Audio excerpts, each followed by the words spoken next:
Hello, and welcome to another episode of Study of X, the bi-weekly X-Men podcast where we cover the Krakoa era of X-Men comics. My name is Tim, and joining me always is Chris.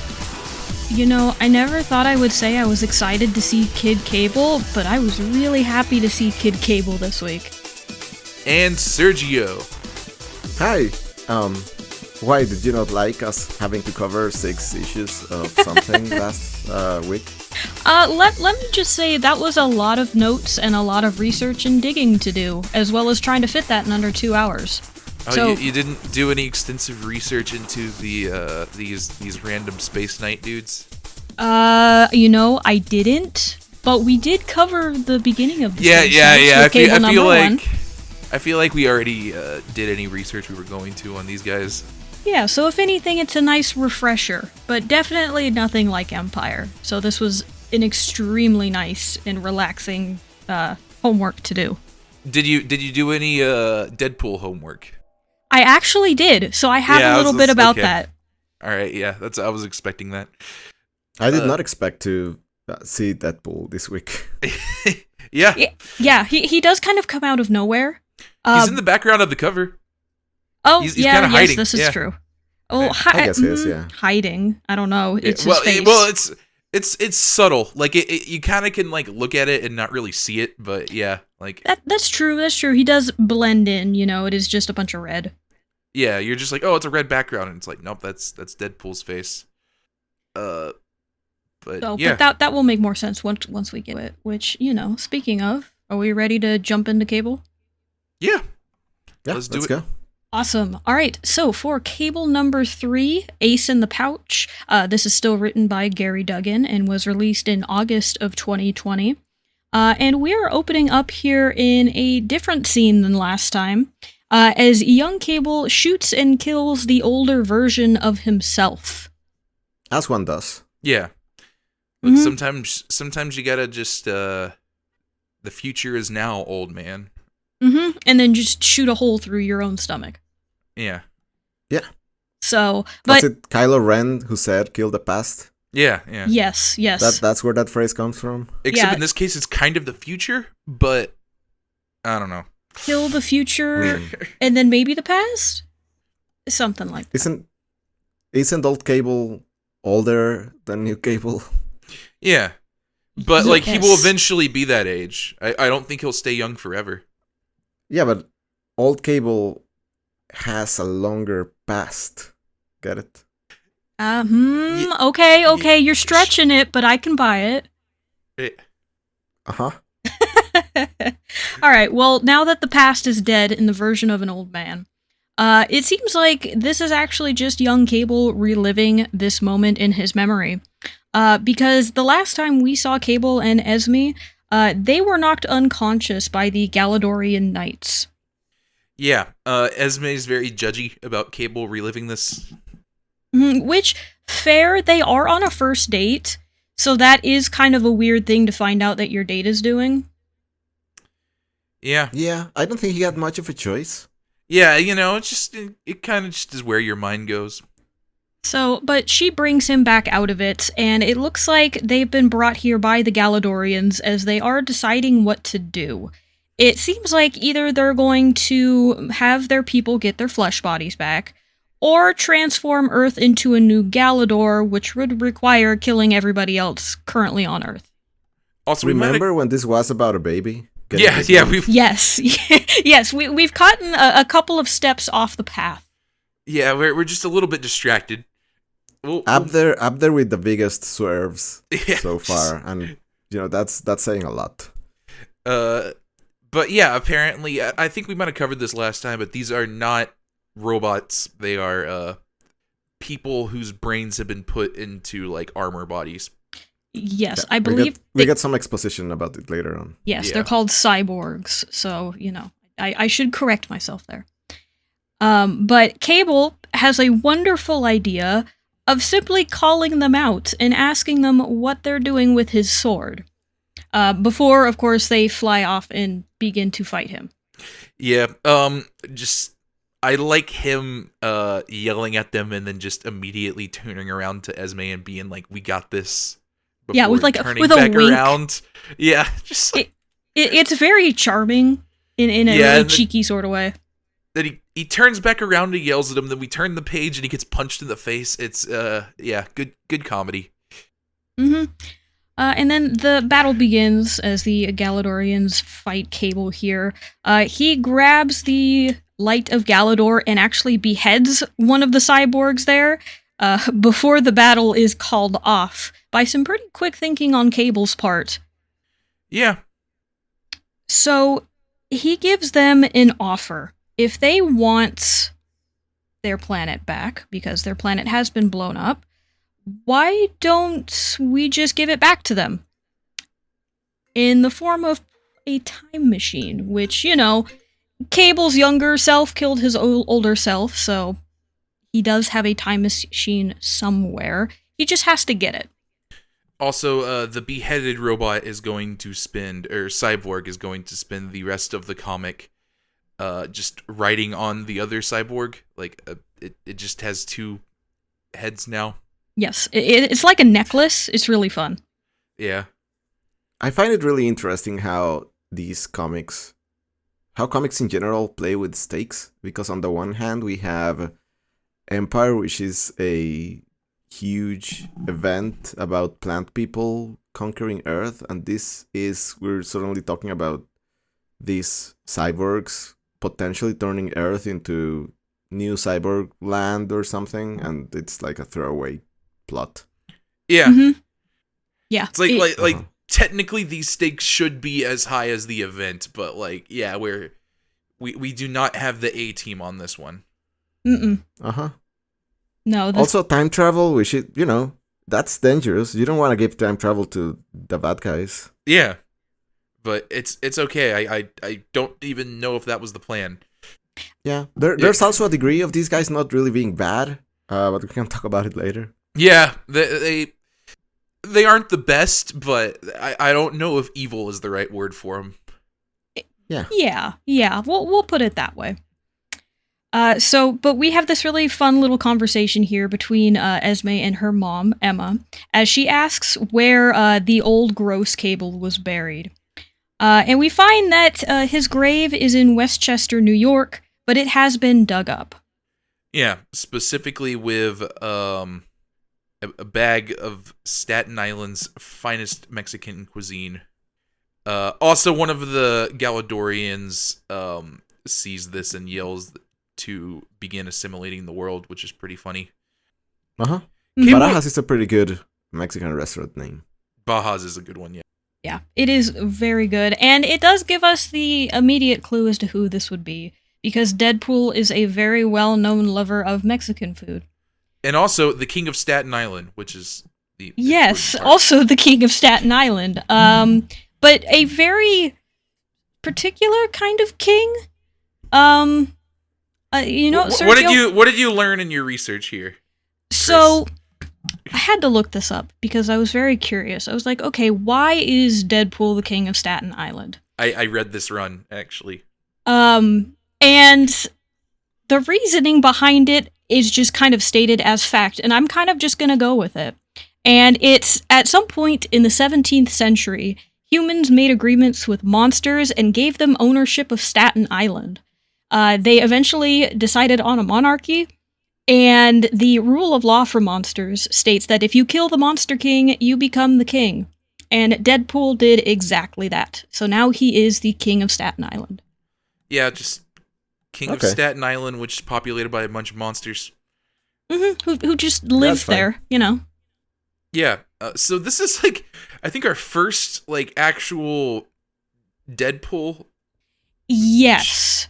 debut in these comics, yeah. Which is kind of funny. It's in this manner when it's related to old Cable. But because he is a new character here, I'll go over a little bit about him. His first debut was in New Mutants number 98 in 1990. He shared a debut comic with Domino, of all people, which was interesting.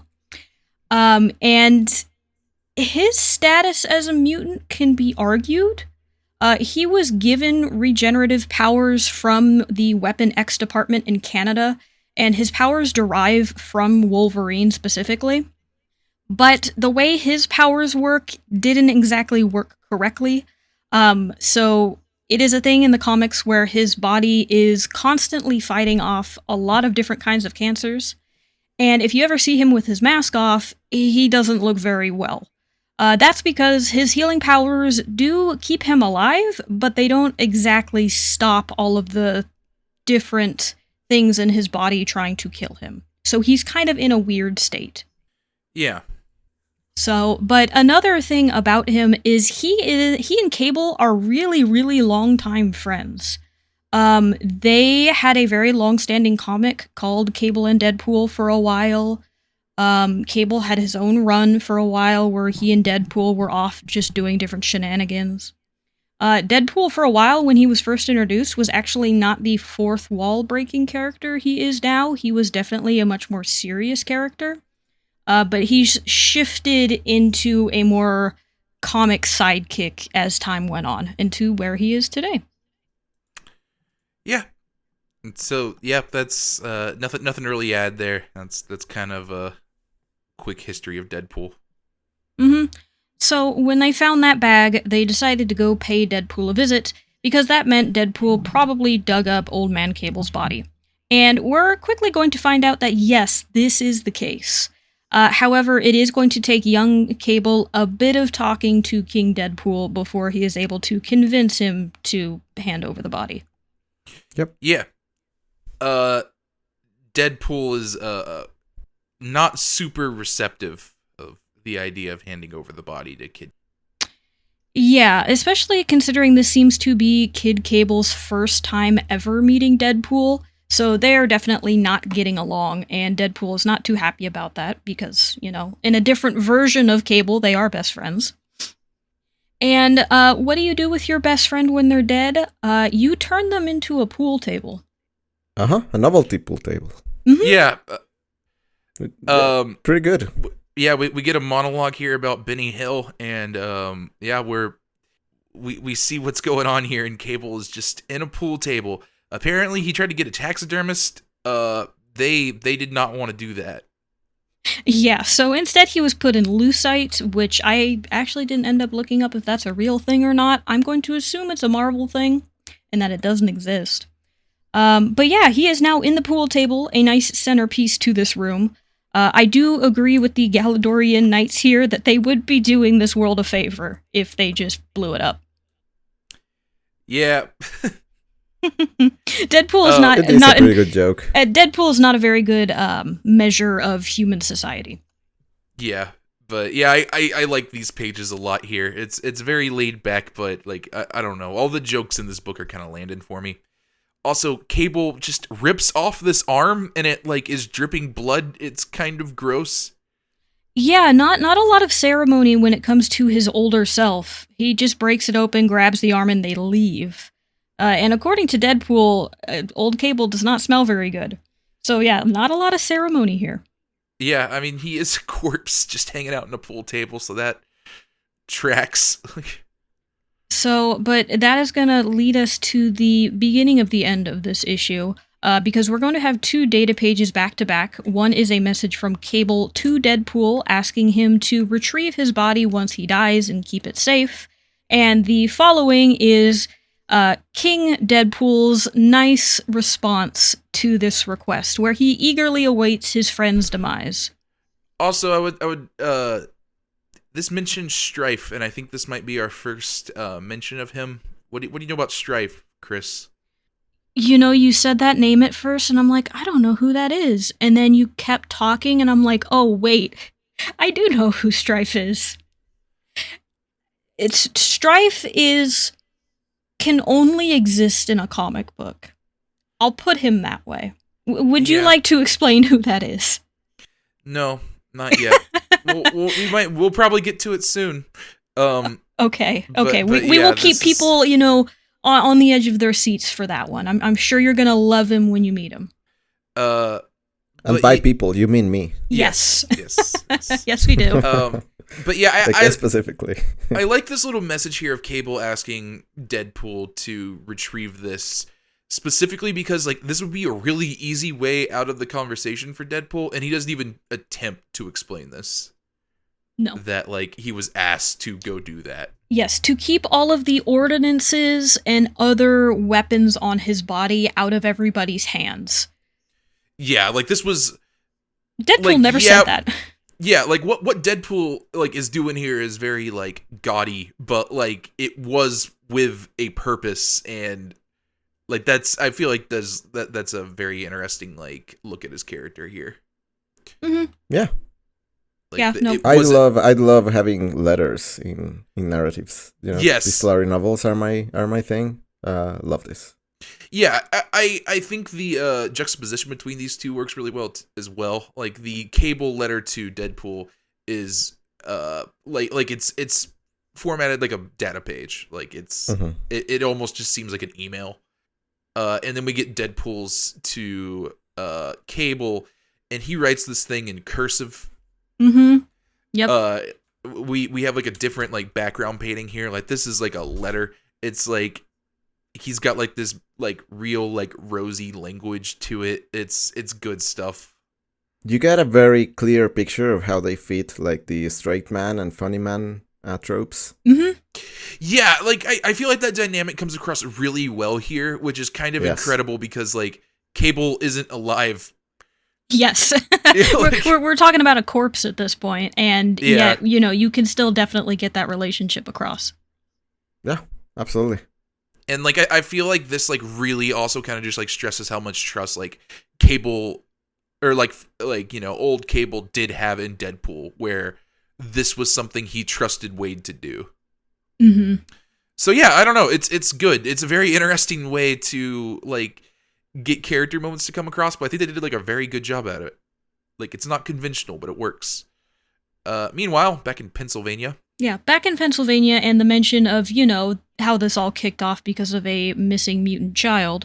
That child has now been taken to the Cult of X house that they have just hanging out in the woods somewhere.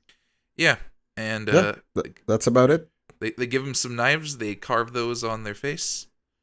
Mm-hmm. One of the cult leaders holds up the mutant baby, like she is Simba from The Lion King.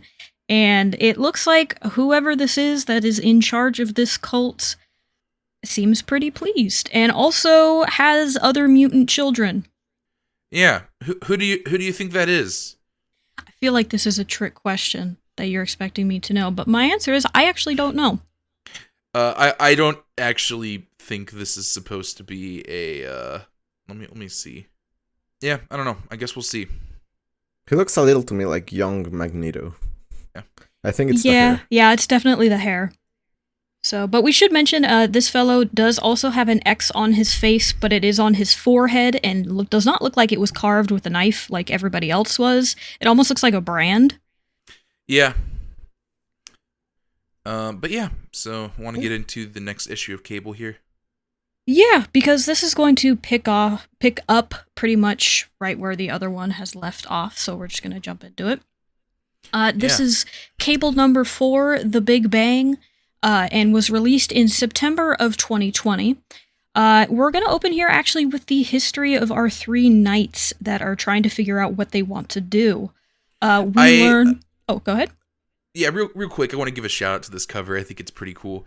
They got like the logo, like they're like the name of it, like Cable is like above Cable's head here, and he's like in like a sword duel with one of the off-screen Space Knights, and it seems like the blades are like breaking the name. I think it's cool. Mm-hmm. I have like a special appreciation for when they're able to incorporate the title into something physical in the cover itself, and having them cut through it, and it looks like part of Esme's punch also shattered the other half of it. But yeah, really good really good cover. Is there a name for that? Like diegetic music, but it's like diegetic title? Cover? Yeah, I don't know. I feel like there's a lot of movies that do this when they announce like locations. Yes. Yeah, like they have some physicality to it, like they cast a shadow on the buildings or something. Mm-hmm. Yeah, it's little moments like that where I'm like, oh yeah, Perfect. There is almost certainly a name to it. Like diegetic music probably is like a pretty good comparison. I don't know what the term is. Like, yeah. Oh, also worth noting, this says Path to X of Swords, ominously. Yeah. I wonder what that is. I don't know. I mean, our next comic's also gonna say that, but who knows? Yeah. Anyway, Attack of the Space Knights. Hmm? And we learned the pretty sad history of our Space Knights, where essentially the Galadorian people took political prisoners, petty thieves, and other criminals that they had, and turned them into cyborgs. And Forced conscripted them by removing their brains and putting them into robot bodies. yes, Yeah, that sounds horrifying. yes, with the promise that they would get their physical body back by the end of their servitude. Yeah, it was go out and do a war, and once you're done with that, you can come back and get your body back. That didn't. No, they didn't do that. If you come back, you get decommissioned. Yes, and the smart ones, turned their backs and left. And that's where we see our 3 Space Knights and their decision. We learn that their names are Tark, Brack, and Kron. So they decided they were looking for the Light of Galador as a form of revenge against what was done to them. They put themselves into a hibernated sleep on a desolate world, but while they were sleeping, their home planet got blown up. Yeah. I have to roll my eyes a little at the use of Ronin here, because it's like the fancy word for evoking like samurai and Oriental folklore, when this doesn't really seem to be the case. Yeah, it's odd. Like it doesn't really fit. Yeah, like I'm not really sure why we're invoking it with like these like space knights. Like I don't really get that impression that's what they are. They're knights, not space samurai. Yeah, it's knights that were forced into service. Yeah. Well, but yeah. But yeah, so they're now stuck as cyborgs, which I guess Esme just calls robots here. Whatever, same thing. And now they don't have a planet. Yeah, so they are still upset, don't really have anywhere else to go. They still do want their bodies back, but they would take revenge as well. So the offer of a time machine definitely, it explains why they were so interested in the idea, because this would give them the revenge that they've always wanted. Yeah, and it gives them their planet back. So like it's a win-win. Yeah, like that's good. So like they heard time machine and just jumped at it. Mm-hmm. But yeah, so they are Cable and Esme realize these people might be a bad idea to give a time machine to. Like they might get up to some shit in the past. Yeah, they might do some bad things. Yeah. And it's a good thing there was only 3 of them, because other than that, they would not have been able to deal with it. Yeah, so a bunch of Galadorians show up here, like a bunch of them. I really like this panel of them descending on this like random suburban cul-de-sac. Yeah. Yeah, it's such this like grand moment, but in these very mundane circumstances. I love the Galadorians dialogue. I don't know if we've talked about it enough here, but it's great. They sound like Venture Bros characters. It's just this very like sci-fi knight thing going on, but it's just kind of funny in how they're delivering it. Mm-hmm. They're meant to be very serious and grand, but they're almost to the point where it's a cliche, and therefore it becomes very funny. Well, they do sound like very out of time. Yes. In their dialogue. Yes. It's like it's serious and grand and also horrifying to like almost a comical degree. Mm-hmm. Mm-hmm. But yeah, it works very well. Like when like you just have like the Space Knight talking about like how we should like destroy this planet because of just like the nonsense Deadpool is up to. It's just like yeah. Yeah. That tracks. This works. It's cozy. But yeah, so yeah, we're on to the journey.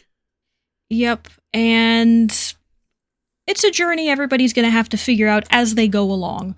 Because as Cable opens up the arm and sees the time machine in there, he's realizing he's gonna have to do something to stop these knights, and he can't just actually give them a time machine.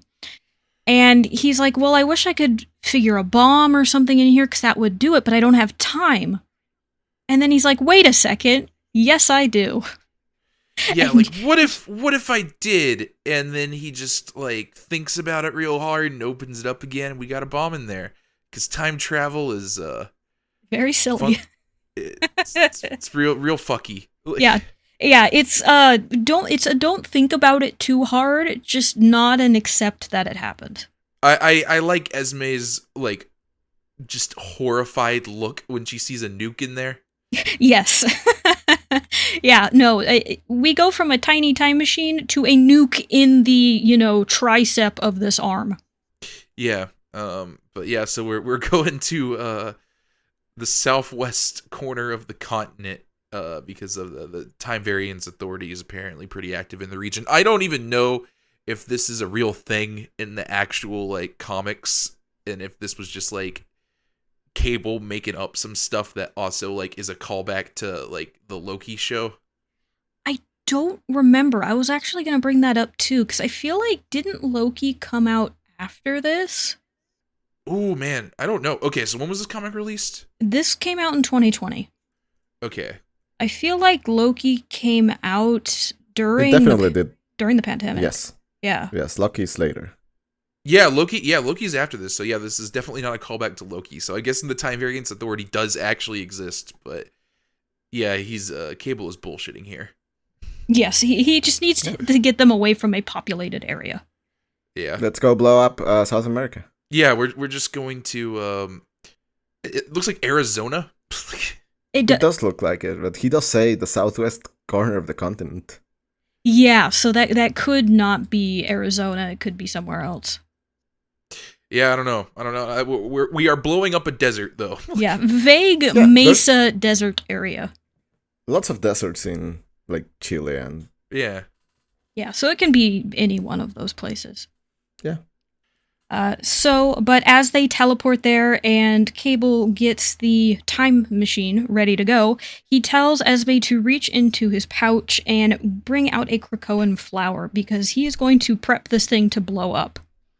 Yeah, and we also kind of he explains something a little bit here where he realizes the reason his older self couldn't just teleport away is because of this. Old Cable put this bomb into his arm for him and like got rid of the time machine. Yep, in silly nonsense time travel logic, he would know at that moment what he needed as his younger self. Yeah, Cable sighed and said, "Oh yeah, I gotta stop those space knights." Yep, gotta go die. Yeah. I like this moment too where we kind of show like this Cable killing Cable again. And old Cable just saying like he did see it coming as he walks away. Mm-hmm.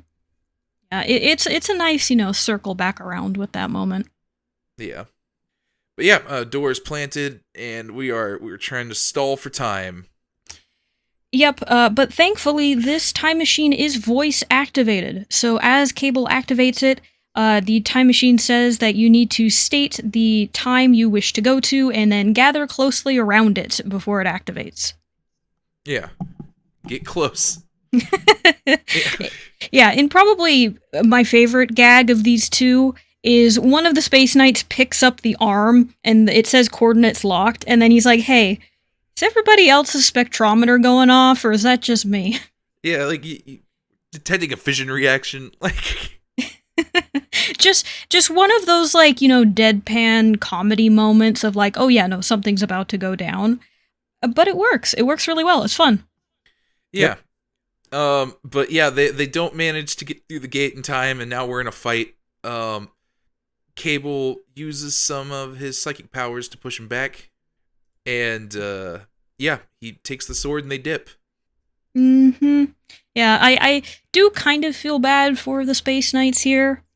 They were handed pretty much the worst situation for their entire lives, even up to the end here. Yeah. It's not a good vibe for them as we cut to the page of just a mushroom cloud in the desert. Did they not notice the portal growing out of the ground? Yeah, it might not have looked like a portal until like it actually turned into a portal. Like it does kind of just look like some weird plant thing up until like It almost feels like they cannot see Esme or anything that she's doing. Yeah. Because they're so focused on the time arm device. Yeah. Yeah. Which is fair. I think that's a fair thing to call out. The other argument would be they haven't seen a Krakoan gate yet, so they wouldn't know that that's what that is. But, they still could have called it out, but did not. That's okay. They could ask. There's a weird thing growing out of the ground there. Yeah. Like, hey, what are you doing? Related to the time machine. Yeah. Like, what's that? Like, but yeah, they teleport back to Krakoa as Emma Frost is riding by on a horse. Yes, and is extremely displeased with Cable. Like, one of the best disapproving mom looks I think we've had throughout this entire era. Yeah, she does the point at eyes, point at Cable thing. Yeah, with the same face through all three panels. It works really well. Yeah. So, but it looks like Esme had a really nice first date. Good for them. I'm glad they had fun of almost killing the planet. Yeah. Really good facial expressions here. Yeah. And then we go into a data page after this of ultra low frequency data bursts where the Knights managed to get off a message to someone named Zarek. Yep, basically just their last moments explaining how Cable had the Light of Galador, how Earth really isn't that technologically advanced, and how if they do want the sword, they should probably come and get it. And then finally listing off the names of the Galadorian knights that were still there before being cut off. Yeah, I'm a big fan of Kron too. I was also going to call out Kron too, because Kron 1 is also there. Yeah.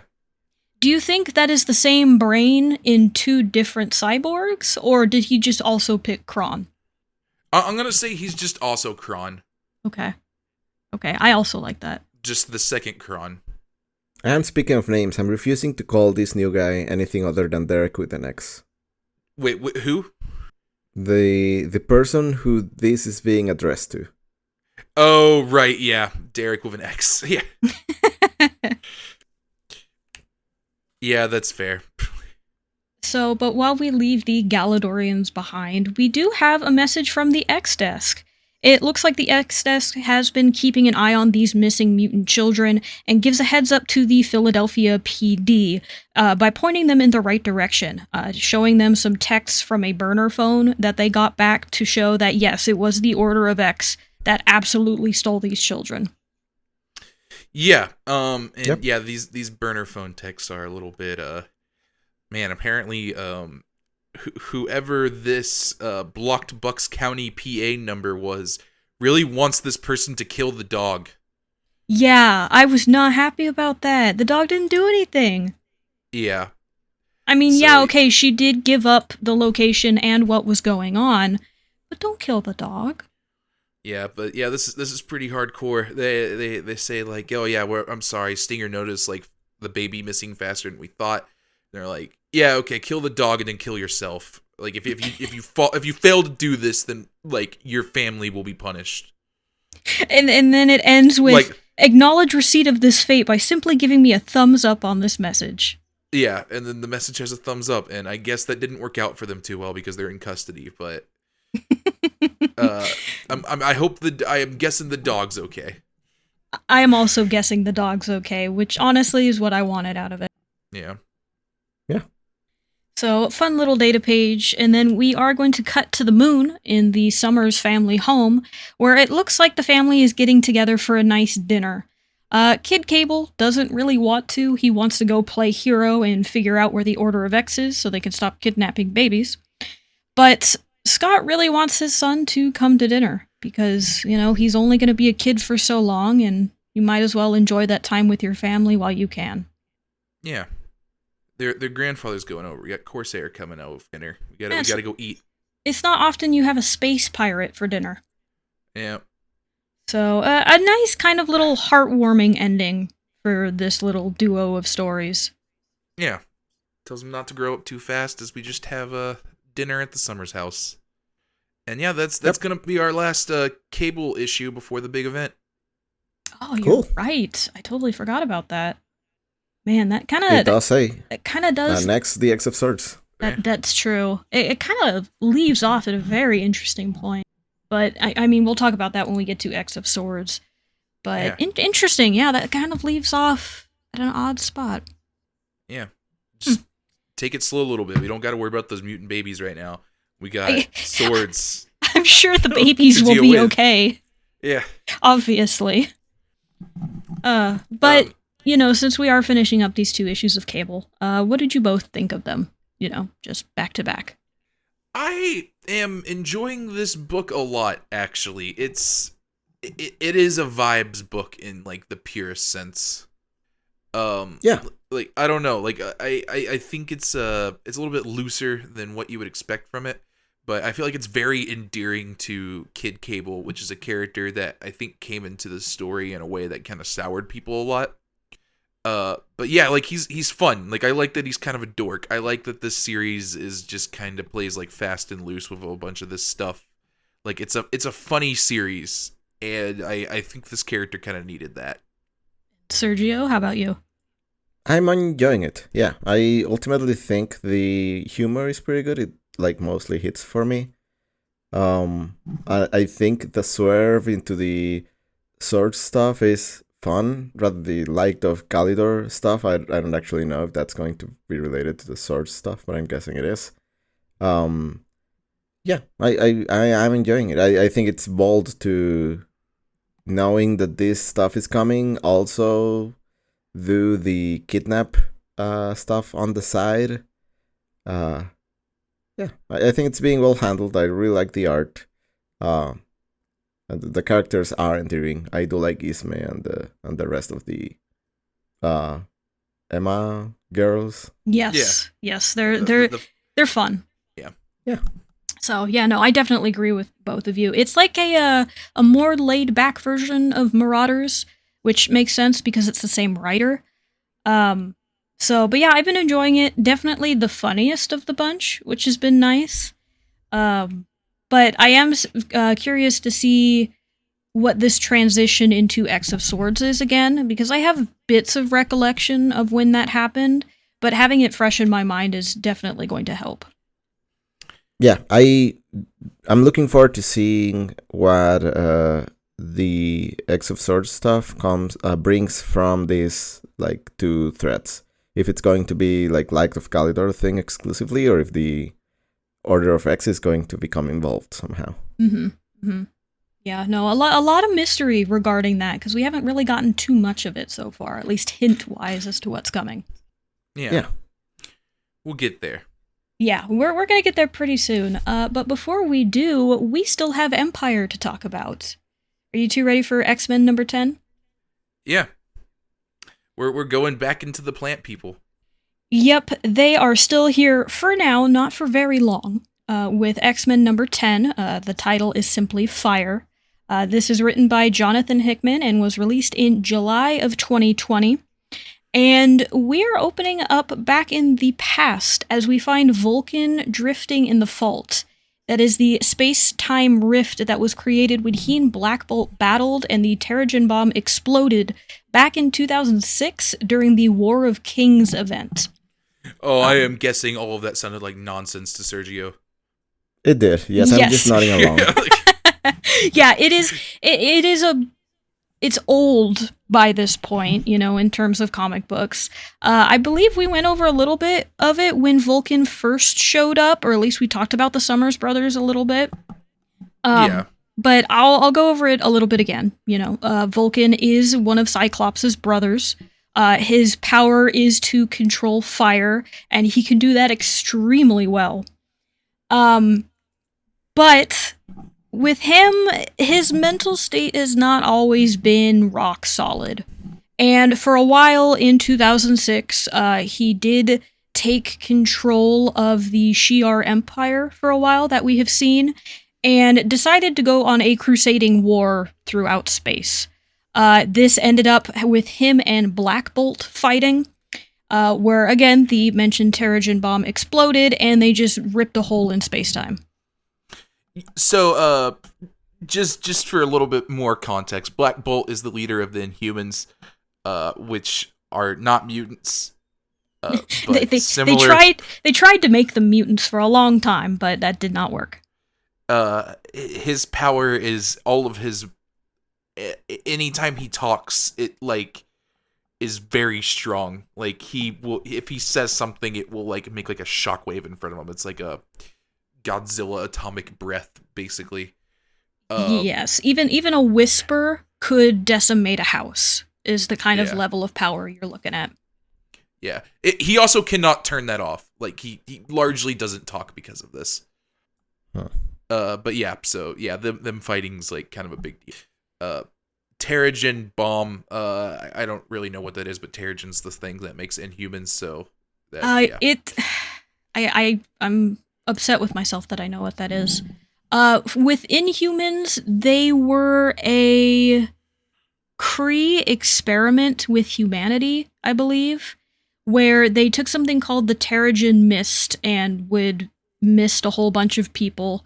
If you were an Inhuman, you would enter into a chrysalis for a bit and then burst out of it, transformed with powers. If you were not an Inhuman and you got hit with the Terrigen Mist, you just straight up died. So the Terrigen bomb was all of that mist in the form of a bomb that could Terrigen mist an entire planet in one go. Yeah, so fun stuff. Cool. I watched Agents of S.H.I.E.L.D. Yes, you got it. Yeah, I was going to say, that's really all you have to think about when you think of the Terrigen and Inhuman stuff. It's just Agents of S.H.I.E.L.D. Yeah. All right, yeah, so we see Vulcan getting eaten by an octopus monster. Yes, and specifically to note with this rift, it was believed that both Black Bolt and Vulcan died when their ship exploded and this rift was created. Black Bolt survived. We found that out not long after War of Kings, but Vulcan was missing pretty much up until the Krakoan era when he showed back up. Yeah. So some weird squid people, octopus people. I don't really know what's going on with these aliens, but they find them and they're just kind of messing with them. That's one way to say, hey, we're gonna take you apart like your Play-Doh. Yeah. Yeah, I don't know who these dudes are, but they seem pretty powerful. Yeah, they seem powerful and exceptionally creepy. Big fan of the weird sea creature vibes, I guess. That's the best I could give them. Yeah. This one dude has 2 mouths and 2 sets of eyes. Yes, and he's very, very interested in how broken and twisted Vulcan is. Also, he does have fire in him. So, but yeah. So then we cut to Vulcan waking up. Yep. On the Summers home on the moon, and he heads into the kitchen where Sway and Petra are waiting for him. And if you don't know who they are, that's fine. I also didn't know who they were either. Both of these ladies are from X-Men Deadly Genesis from 2005. They were on a side X-Men team with Vulcan and also Darwin, who we have met. However, the last time we saw either of these ladies was around the time they were introduced because they died battling Krakoa. So this is the first time we have seen them alive in quite a long time. Yeah. They're very interested in making margaritas right now. Yes, they absolutely want to party. They're so ready to party. Yeah, they are very jazzed to party here. And Vulcan is really not into it. He's also not into being called Emperor. Yeah, which they call him quite a bit. Yeah, he's kind of put that Emperor maniacal phase behind him a little bit, and seems to just kind of want to live a quiet life. Yeah.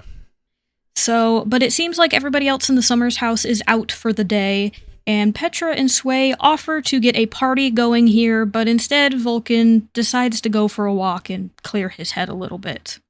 Yeah. And as he walks out onto the surface of the moon and away from the Summers home, he walks into a new place that has taken root here.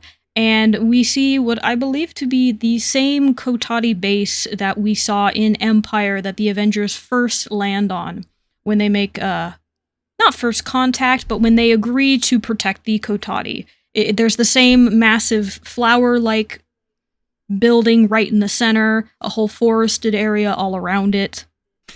It's Yeah. It's gotta be. It's the blue area of the moon, I think. Yeah. Yes, you are correct. So yeah, this would be This is absolutely just the same place. Yeah. So, and as we know from the end of Empyre, something dealt with all of the Kotati presence on the moon. Yeah. Is it Vulcan? We'll see. Yeah, it might be. He wanders up, and the Kotati are currently just like firing cannons at the Earth. Yes, with this sick artillery plant creature. It's really cool. Yeah. Vulcan walks up and he's like, "Hey, what you doing?" He's like, hey, what's going on? I don't have the best eyesight, but it looks like you're shooting at Earth. That would be a bad idea because Krakoa's there. I wouldn't do that. Yeah, he pretty much is just like, "Hey, like, I get it, but like, you're not aiming at Krakoa, right? Like, we we could be chill, but don't do that." Just the very calm, not so subtle threat of, hey, knock it off. Yeah. I like how close he gets to sympathizing with the plant people. Yeah, I do as well. Straight up, he's like not even really like hostile. Just like, hey, yeah, like the humans kind of not great. So like, it is what it is. Also, like I've been here. This doesn't really go well for. Yeah, I've been on the murder streak as an emperor before. Not a good ending. Yeah. So yeah, I like it. It's good. It's not just like we're gonna. He doesn't show up just like ready to throw hands. Yeah. A very different look at him than if you knew the character, back when War of Kings was going on, where he would shoot first, ask questions later, if he ever asked the questions. Yeah. So, but I mean, it like makes sense too, because if like he was doing this Empyre thing and he sees some people just doing like some shooting at the Earth, he's like, "Oh yeah, I get it. Like I know what's going on here." Yeah, also true. And he wanted to, just kind of take a walk, see what was going on, and this is definitely something that is going on. Yeah. So, but yeah, it doesn't look like the Kotati are too receptive to this. It's punching time is almost here. Yes, and we don't see the start of punching time, but we definitely see its fallout, because as Petra and Sway are debating if they should go after him, and they're chilling kind of on the patio of the Summers home, they see in the distance a massive mushroom cloud explosion of some kind. Yeah, and they kind of look at it and say like, "Yeah, let's just hang out here." I'm sure Vulcan's got this handled. Yeah. So yeah, apparently they managed to subdue Vulcan, but not without great cost. I like that this battle's just off screen. Yeah, we don't see how it started, who started it, or anything. We just see the aftermath of this first round here. And it looks like they have some sort of plant-like creature that is able to enter somebody's mind and unlock any of the secrets that are hidden there, which, unfortunately for Vulcan, it is unlocking what happened to him in the rift. Yeah. So yeah, these weird alien people say that he has a flaw in him, and the flaw in him is that there's a little bit of good in him. Yes, and that's a very, very bad thing to have, especially because there's a lot more evil in him than there is good. Now, if they left the good there, it would have been used as a mask to hide all of the evil within him. And they don't want that for the plans that they have. They would rather have him be his destructive and manic self. Well, no, it does seem like that was the goal. They separate the two, so it seems like the evil's like hiding underneath the good. See, and I read that as more as they were having it just there, like just as like a smokescreen. So when the real time came, they could like pull it back. Yeah, that's pretty much it. But like it's like the other way around, where instead of like an evil character that like is good deep down inside, he is a good character but is evil deep down. But like the evil is a lot more than the good. Yeah. Got it. Okay. Yeah, no, I see it now that I'm looking at it again. Yeah. But yeah, so like he constantly is just like has like this like evil side of him ready to get out, and yeah, he unleashes that all right. Yeah, he does, because we see another explosion, and you can just see tiny little forms of bodies at the center of the explosion. Yeah, the Kotati are like, oh no, we're gonna die. Yeah, he is just he's unable to speak with the amount of rage that he has. He's just burning everything, burning Kotati, their weapons, and essentially just walks up to them and decimates every single one. Almost every single one. Yeah. So Petra and Sway do arrive, but a little late, as they are late for the party here, and the rest of the Kotati have already been burned to ash. And they kind of talk him out of his rage, and he's able to calm down a bit, and admits that if he really wanted to, he could break the moon in half with his powers, but he really does not want to be the villain. He does not want to be the emperor that tried to subdue the galaxy. Yeah, and they calm him down, they bring him home, and we get this little letter here from Scott about them taking everybody to that Shi'ar world that we talked about a while ago. Yeah, the one with the really nice beaches and is extremely pretty. Yeah. Unfortunately, Vulcan is banned from all Shi'ar space, because he was a ruthless dictator. So he couldn't go. But Scott did just want to let his brother know that he is here for him and is willing to help him through this difficult time that he is still going through. Yeah, we get a panel here of, or a page here of them just at the beach. It's a nice looking page. I don't know if it's necessary, but I like that it's here. I just appreciate the fact that Logan's in the background too. So the family goes out, and also here's Uncle Logan. Yeah, Genie in a bikini, Scott in a Speedo. Yep. It finally came true, just like he wanted. Yeah. I do like that this is not a data page. Yeah. Yes. I agree with that. It easily could have been a data page. This book, I don't think this issue has any, which is kind of crazy. No, it does not. Yeah. But yeah, we get an epilogue here of some of the Kotati talking. They're talking to a general about how just the entire Sunward node has been annihilated. Atomized, I believe is the word. Atomized, yes. One survivor who quickly died, but they said one word, and that word is Krakoa. Yep. And as the scout is reporting this, he is just pointing up at the earth. Yeah. A very good epilogue. Very, very good. I like it.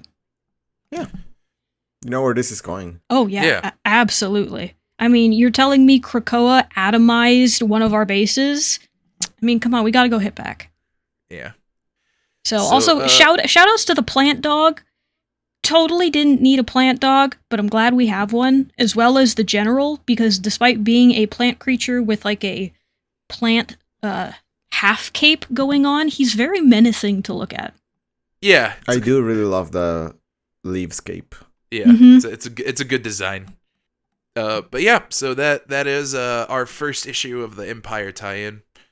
And I believe next time we are covering the first 3 issues of Empyre X-Men. Yes, the first and only 3 issues of Empyre X-Men. That's going to dive in specifically to what the X-Men, or mutants as a whole, were doing during the Empyre event that we talked about last episode. Well, it's not the only 3 issues of it. There's a 4th, but we'll get to that one next time. Yeah, that one's an extra, secret. It's a bonus episode. Not for us, but a bonus issue. I guess. But yeah, so more Empyre to go still. Yep. But bringing it back to this issue of the X-Men, it's fine. It sets up more mystery, more questions and no answers. We don't know what happened with Vulcan, what these aliens' plans were, but it does look like Vulcan is clearly now, I don't want to say broken, but he has unlocked his powers that he had previously, which may or may not be a good thing. We will see. I like this use of a tie-in issue, in terms of they didn't really stop what they were doing to deal with the tie-in. It was just kind of this is happening while we move through this plot. Yeah, Yeah, I would agree with that. There are some tie-ins throughout all of Marvel and even DC too, where they do kind of have to drop whatever they're doing to get to whatever the tie-in is. So when they're able to maneuver both, it's really nice to see, especially when it looks very smooth. Yeah. I want to see if the Emperor thing is going to tie in with Empire's themes of being a good king at all. Oh, yes, because we need to decide whether he fit the criteria. Yeah. I don't think he would actually fit the criteria for it, just from what I remember of War of Kings. It has been a while since I read that. But he was also on the genocidal side of things.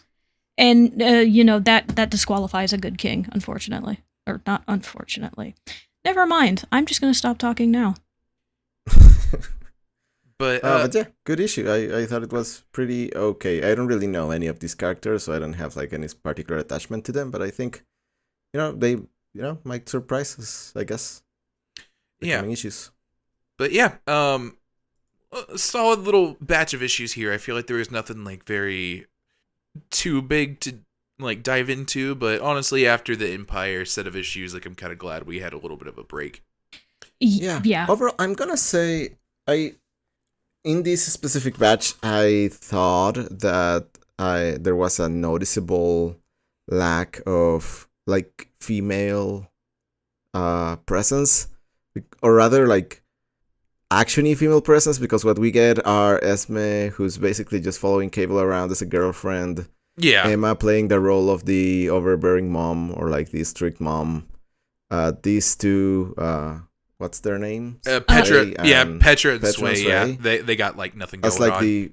They got nothing going on. They're just like the party girls. Yeah. I found women in these issues like relegated to very tropey female positions, which I did not love. It kind of stuck out to me. There is Petra and Sway, there's an interesting aspect to them where I think it was kind of like a couple of writing errors. I don't know if you remember this at all, Chris. You can kind of see it here a little bit, but I think the original idea between these, like with these two characters, was to have them as they were figments of Vulcan's imagination.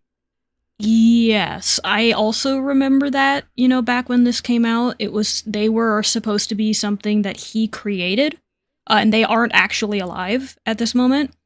Yeah. But I want to say that does get dropped, and that doesn't actually come about when it comes to writing. There is, I don't remember where it is, but there is a moment in one of these issues where someone that isn't Vulcan addresses them, and that just kind of breaks the whole thing. But I wonder, I'm kind of wondering if this issue was written with like the idea in mind that like these weren't actual people. Yeah, no, and I have that in mind too with it, especially because I feel like at least up until this moment, Hickman can write fine female characters and does not really turn them into tropes. So I don't think it's something on him. It does feel like a very specific writing choice to do. But yeah, I do agree in that. Like I don't know if we had any great woman characters in this little batch. Yeah, no, I would agree with you, and I'm glad you pointed that out too, because they're very not quite masculine episodes, but definitely, more male focused than, everything else that we've been reading. Yeah, and I think it kind of I think it's also kind of has to do with the aspect that a lot of these are team books. And in this issue, we got, it was the Cable and the Vulcan show. Yeah. I bet if we switched out one of the Cable issues with another team book, it probably would have helped. But, yeah, no, these are two Cable-specific books and a Vulcan show. Yeah. But, yeah, that's our episode for this week. Do we have anything else we want to talk about? No. No, I think I'm good. On my end. I'm excited to go back to the Empyre issues of X-Men. I think I remember what is going to happen, and if that is the case, we have a really good Magneto moment coming up, just where he gets to flex for a while, and that's a lot of fun. I think that's a different issue, but no. we are almost. I know what you're talking about. We're almost there, but Dang. that won't be in this next episode. This is okay. something entirely different. Okay. You will remember this too. This is also something fun. Like don't. Okay, don't worry about it. I'm still excited to read them and everything, but man, I was looking forward to some more Magneto flexing. But that'll come next time. It does sound like there's a lot of fun stuff coming up. We've got the Empyre issues, we've got X of Swords. Yeah. Yes, yeah, and X of Swords is going to be, a thing for us for a while. That is going to be the first big X-Men specific event. Yeah. Interesting. Very much looking forward to seeing what that means. Yes, and we're gonna start building up to that. With these issues coming up, I'm looking at our reading order that you can also find on our social media. And yeah, no, a lot. We've got some Wolverine coming up. I'm excited about getting back to that. Yeah, we do got some Wolverine coming up. Wolverine, there's vampires in Wolverine. X-Men, X-Factor, I'm excited to get back to. Marauders will be fun. I believe is also set up for the X of Swords. So, next time we will again be covering Empyre X-Men 1 through 3. This is different from the X-Men issues of Empyre. It is confusing, but that's comic books for you. It's never easy. Yeah. But yeah, want to do pluggables? Yeah, I can do that. So if you have listened this far with us, thank you once again for joining in on this adventure. If you could leave us a review on your favorite podcasting app of choice, that would be great. It helps us get the name out there and find more people to join in on this comic book journey with us. If you are looking for this podcast on any social media, you can find it at Study of X on Twitter, also called X, on Tumblr, and on Blue Sky.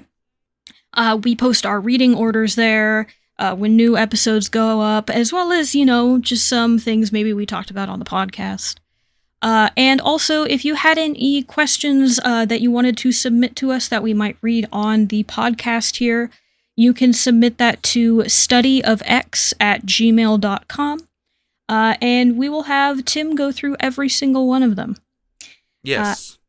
If you are looking for me on any social media, you can find me at Sawneeks, that is SAWNEEKS, on Blue Sky.